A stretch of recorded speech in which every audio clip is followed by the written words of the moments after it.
Good afternoon, everyone. Thank you so much for joining our webinar today on getting more done with AutoList. Before we get started today, a couple of housekeeping items. Throughout the webinar, if you do have questions, please go ahead and use the questions pane or chat pane in your GoToWebinar panel. We'll also have the opportunity where we'll take everyone off mute so you can ask your questions that way or provide any comments on that. So today we are going to talk about AutoList. And we do have a couple of presenters today for today's webinar. From the wsTOOLS team, I have Brian, Rob, myself, Brandon, and Deb in the room, so we make sure we get those questions addressed for you. And we also have a special presenter as well, and a user of AutoList, Dwayne Quisenberry from RP Power. All right. So, what is AutoList? Basically, AutoList is taking your navigation lists to the next level by using automation to mass produce multiple GP transactions at the same time in an easy step. The ultimate goal of it is to help improve efficiencies and reduce manual processes. Okay. There are multiple ways that we can use AutoList functionality. For example, we can use it to mass produce and create sales orders and invoices. We can also receive and close against multiple POs. We can use it to email daily pick lists, and the list can go on and on. The whole idea is, like I said before, is just to create efficiencies through this entire process. Okay. So, like I said, we do have a guest presenter today, Dwayne from RP Power. And during the webinar today, we are going to use some real use scenarios that they are taking advantage of today. So, Dwayne, I'm going to hand it over to you, and if you would be kind enough to share kind of what you're trying to accomplish and then how you're using the AutoList functionality, that would be fantastic. Okay. Well, met with Rob back in Synergy in the Winsoft conference, and we were kind of discussing the idea of way to leverage our tasking and the replacement parts so that we could automatically apply the parts to scheduled work for specifically to our PMA contracts, or MCC calls, what we call in Key to Act. And we felt like that was something that we had enough of the data there so that we could automate a process so that we would handle that, so that we could handle multiple transactions all at one time, like what Brandon was alluding to there. So we've come up with this, and we feel like this process has allowed the parts department to be proactive in confirming the parts availability for scheduled service calls. And the pick ticket process using the email has eliminated the paper transfer forms that we do when transferring parts to calls. So there's a lot of efficiencies gained and improved communication between the parts department and the technicians and the dispatcher. And this is we felt like it's probably gained at least a minute to two, probably at least 2 minutes of time gained on applying parts to a call. Perfect. Thank you for sharing, Dwayne. And I think kind of the best way is let's show them right in GP how we're accomplishing that. So. Okay. So I'll pop in there. All right. So what we have here is, so we are just right here in GP, and we've created a navigation list. And so in this first scenario, we are going to have the parts department email the technician a list of all of those replacement parts that they have for their upcoming appointments. All right.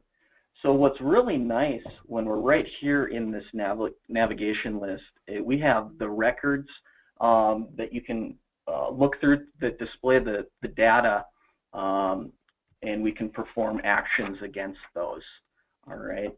So what's nice when we first go in here is, as Dwayne kind of alluded to, using this list is great for, you know, a couple of reasons.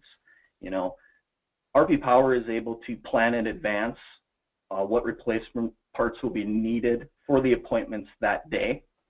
So not only will we email a list of all of that information, the parts department can look at this, where we can look at the upcoming replacement parts that are needed for that call that day, right? For some planning ahead, so they know if there aren't any listed when we're looking at some of the availability. If there were 0, you know, we'd know that we'd need to order a couple of those. Okay. And then, as you'll see, as we kind of automate a lot of this, the technician is also going to know, you know, if those parts aren't there, they're going to know that they can go pick those up from one of their preferred vendors. All right. So here, why don't we go ahead and show them exactly a little bit what we're talking about as far as emailing it. Okay, so managing the list, we've got the record selected. We're just simply going to go here and we're going to print the list to screen, and here you get a little audit report. So these are the records that I had selected. And now when we dismiss this, it pops up an Exchange logon credential. So these are my credentials here and my password. And so I go in here one time per session and I enter my credentials. At that point, we're done. We have just sent emails. And how do I know that? Because if we go over here and look, I've got the box that I'm now simulating the tech end of this. And so here in a second, after the internet catches up to our demo here, we would see these messages come in. But rather than wait, let's just look at one of these and see what it looks like. So this is the notification that Rob got, or that came from Rob to the technician, and it says, okay, I'm on this service call with this customer at this location, and here are the parts that I need for this call. Okay. Yeah. Very good. So yeah, so we are trying to help make a very smooth transition. Not only do the parts department know what that technician needs to pick up for the day, so we can plan ahead, have it ready. The technician is also notified, so when he shows up at the warehouse, he knows exactly what replacement parts he needs to pick up, as well as what replacement parts he or she will be using on that appointment for that day. So trying to make it as smooth of a transition as possible. We're involving multiple departments here. So parts knows, or the parts department knows what they need to have ready. The technician knows what he needs or she needs to pick up, and just trying to really create efficiencies through that process. And I know, Rob, we selected quite a few of those, and I don't know if those emails came in. Oh yeah. But that was just kind of an example of the email that technician will get. Yep. Okay. So that is Dwayne, did you want to add any comments? Yeah, just to add something there. What we do in that situation, it goes out to the tech, and they just reply back to the person that sent them the email, let them know that they've got the parts. So there's no need to print this out and sign it and give it to somebody. We keep it totally paperless. You know, they reply back that's our confirmation that they've got the parts and we know to move forward. So it eliminates the need to fill out a form of transferring and any kind of capturing any kind of signature. If they reply back on their email, that's as good as a signature for us. Yeah, so it's kind of a confirmation. Yeah, it gives us confirmation. Great. And did you guys have more of a paper informed process prior? Yes, we did. Yes, we have paper form, and then the problem with that is the parts person would have to go research the parts needed for that call. That the parts the technician would go to the parts counter and say, I've got this work order, I need the parts for it. Didn't even know what they need, and then they would go look it up, and then they would fill out the form of these are the the oil and the filters that you need, and then they would have them sign it, and then it would be done. So this is all set up in this right here on the replacement parts. All that information is located here. Yeah, yeah. Definitely the very nice part about creating a navigation list that displays that key data of replacement parts, and just kind of having a nice efficient process to let people in the parts know what needs to be ready, as well as the technician knowing what needs to be replaced for those scheduled appointments that day. All right, we had 3 questions come in already, actually 4. Great. Judging by Rob's screen, I assume this works with Office 365. Yes. Yep. It sure does. Okay. And is there a way the list can compare the inventory in the text truck against what would be needed to fulfill a work order? Yeah. So kind of I guess the beauty of being able to leverage Navigation Builder is we can bring in the data that's pertinent to you. So we could have a column that would have inventory levels from if it's on the truck or things like that.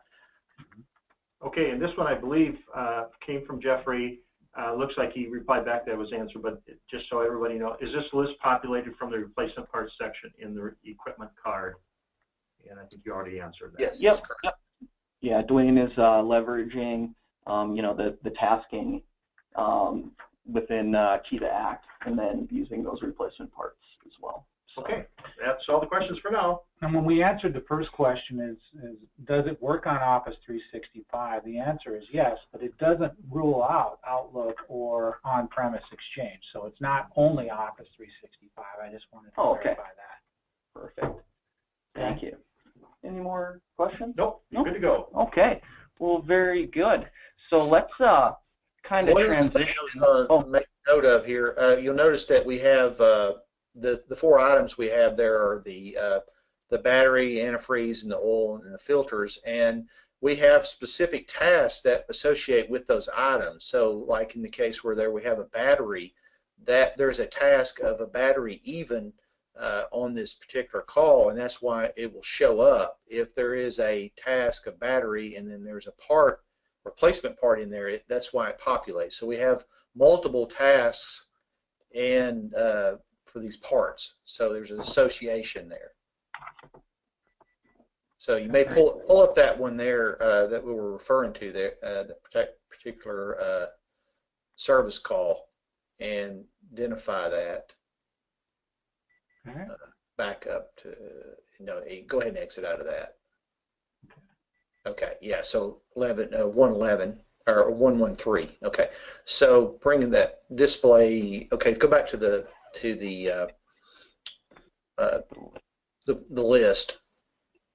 Yes. Okay, and you'll notice that there is a battery there, and go over to the right, and it'll show the task. I believe, is that correct? Yeah, you got that set up. The task is on the replacement parts part, but yeah. Okay. All right. Okay. Yes. Okay. All right. Okay. I'm sorry. But yeah, the task itself is called battery even, and so we have a task on the service call that is the reason why the battery is showing up there. So we could have other parts. So you just you develop your query to associate with certain items related to a specific task. That's how we accomplish that. Yep. Great. Okay. All right. So Thank we you, only Dwayne. put parts in there like oil and filter if it's a service is the way we accomplish that part. Perfect. Perfect. So, now that, the parts department got those replacements parts ready, the technician has picked them up to go to the work. Kind of the next step where we can really see some of this automation really shine as well is now we want to invoice those clients for those replacement parts. Okay, so I had Rob here. We have another list that is going to show this. So instead of when you would typically go and make an invoice one by one, the benefit of what we've done here is we're going to create, the ones that we select all at the same time. All right. Okay, so the way we do this, we can click on one and then shift click on another, and then we just start clicking, and it selected the ones we want to send. So you don't have to click each one. And then it's the same exact process of printing for the purpose of getting these things done. And this is where the 2 minutes per invoice is saved, 1 to 2 minutes that Dwayne was referring to. So you get the edit list here. It's a piece of paper that you can print, but you can cancel, and then when it's done, when it goes away, then it goes off and it actually does the work that you had asked it to do for the records that you had selected. So what it checks to see if a batch exists for the current user for today. And if that's true, then it'll go ahead and insert those sales orders into that batch. If it's not true, it will go ahead and create the batch for that user for that day. And so these are available at the end of the day for someone to look through and see what the batch totals are, etc. So we can go ahead and pull that up if we want. Yeah, so you'll notice that we had 16 selected, and after we run our process, if we refresh the list, now it's going to show us that we have 43 remaining. Yeah. Okay. So that was just your typical, in the past, that's where the user would be manually entering all of those replacement parts to a sales invoice, not having to, as we showed in a previous screen, showing all of the, the battery that you'd normally typically have to add. We are inserting those for you automatically there. Okay, so we're just really automating the clicks and removing some manual processes there, and really saving quite a bit of time for users throughout the day. All right. Okay, so here's the example of one of the sales transactions that we had just automated here. This happens to be the one that we were looking at earlier, Weather 101. So these are the replacement parts that we need to have on that job. Mm-hmm. Perfect. Dwayne, anything you'd like to add on that process? No, it works really well. I mean, I think that this is something that we feel like it would take repeatable steps and create an automated process that will save tremendous amount of time. Depending on the number of work orders you do in a day, you just figure a couple of minutes per work order. If you've got 20 techs and they're doing 40, maybe 2 to 3 work orders a day, you consider that the more you have, the more benefits you're going to gain from this. Mm-hmm. Yeah. Thank you. Any probably pause here, Brian. Any questions in the windows in the pane? No new questions, but please go ahead and submit them. I'm monitoring the pane here, so. All right, Rob, thank you very much for your comment. He says, well, I'm impressed, huge time savings tool. Thank you, Rob, for that. Cool. Do we maybe want to take people off mute? See if they have any questions? sure can do that. Yeah, certainly taking time out of your day to spend with us on this is a great value, but even more valuable are your ideas about, what we could do with this, how we, what do you see? Because every different perspective adds a different flavor. If anybody wants to share, we would love to hear from you. So I do have everybody off mute at this time, so feel free to ask your question over the phone. Yeah, this is Rob, if you don't mind. Another Rob. You can call me Rob G. You started out, if you go to the very first slide here, and it talks about it's in, you can use this in GP, Key to Act, or E1. So I guess I can see how it worked very well with the Key to Act, but when you're running through all those invoices and it's doing all that background stuff, it was using the Key to Act invoicing. So how do you flip it so it would do it in the GP realm? Okay, Rob. Well, that would be, just a slight change to, the product. I mean, it's not really it's not a big thing to switch over to that. It's made to work on any data as long as we can get a repeatable set of steps. Mm-hmm. In fact, there are multiple ways that this can be done. In that case, you would just remove the service call from the list, and then it would just skip that part of the automation. So then you would slip in a SOP order instead, or maybe an invoice. We got 3 different types of invoices in GP, so it would be a SOP order. So all these SOP orders go out. The reason I'm asking this is we use SalesPad a lot on top of GP in a wholesale environment, and the SalesPad pushes them to a point where it gets to it moves out of SOP and goes into invoice, and then you got to send all those invoices out. So I did wanted to check here with the email address on the right hand side of the screen. If I want to send out 200 invoices, this is a big issue for Powder. It's one of our bigger clients, and they want to email all these invoices. So it sounds like to me that's exactly what this will do. You created them and then it just emailed them out based upon the email address on the right side of the screen. Is that a fair assessment? It's certainly something that it could work that way, no doubt.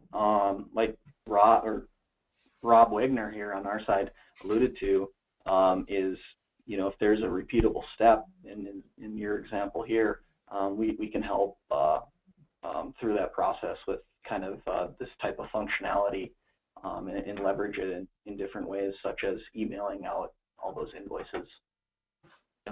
Yeah, save a huge amount of time. Mm-hmm. All right, good presentation. Liked what I saw. Thank you. Any other questions or comments that came in? Yeah, hi, this is Jeff.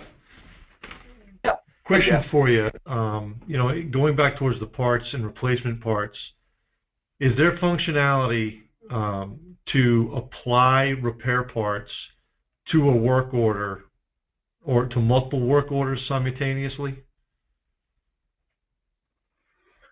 Apply them to the work order simultaneously. So, to give you an instance, I give my parts coordinator 30 work orders that are going to be done over the next, the course of the week. He picks the parts, sets them out for the technicians, and then would have to apply those parts to the invoice inside the work order, so it's billed out. And he has to go through each individual work order. Is there the ability to be able to go through those, 15, 20 work orders in a list like this and apply all the repair parts that were pulled for those? Before we get into repair parts in, guys, are we putting them into like some kind of a Excel sheet? What are we putting them into? Because if you can get the part and he's got at the counter waiting to be applied into either a I'm thinking a scan, barcode scan, or to Excel doc, I can pull them in from that, right, Rob? Yep. If the data is in the database, then we can certainly automate the applying of that data to the appropriate jobs.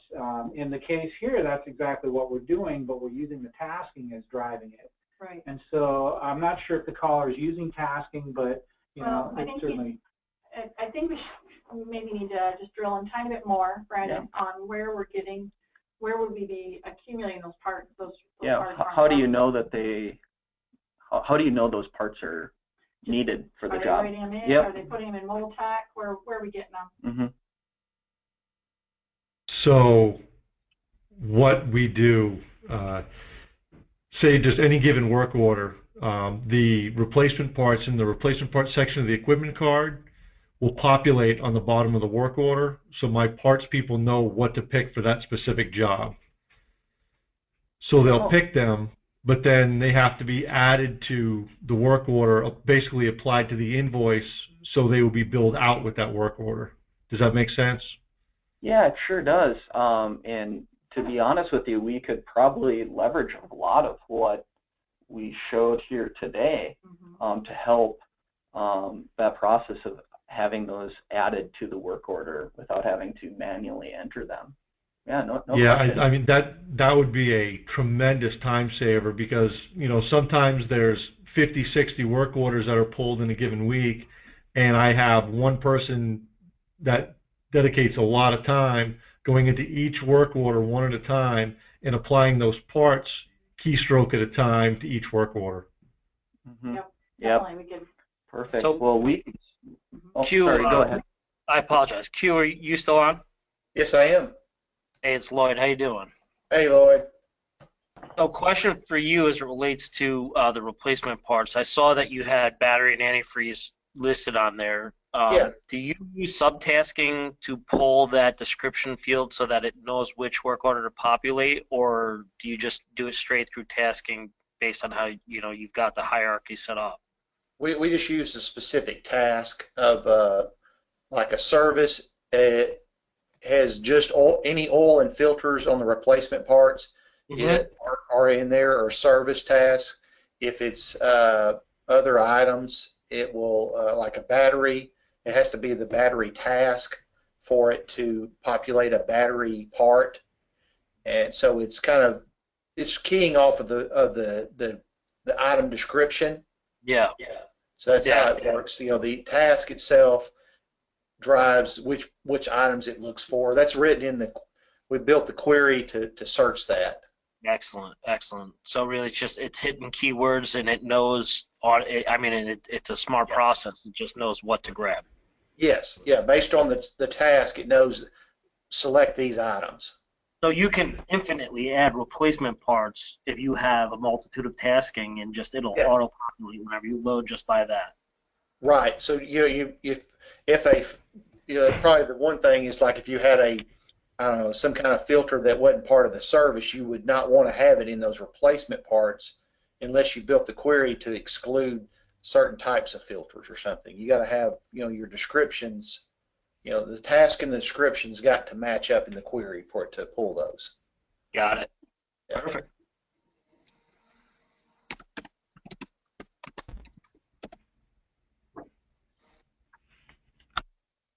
Great. Thank you for those questions and comments. Any others? Over there, Brian? Nothing that has come in? Well, perfect. Well, thank you everyone for joining our webinar. Hopefully, you just kind of saw a couple of real use case scenarios here that maybe can spark some ideas on how you can automate some processes here within your organization. If you do have questions after the webinar or want to talk more about it, please don't hesitate to contact us at the phone number that you see listed or by that email address. You can also contact your GP or Key to Act partner of record, where you can start the conversation that way, and we'll all be on the same page. So with that, thank you so much for joining the webinar. I hope everyone has a great rest of their day. Thank you. Thank you.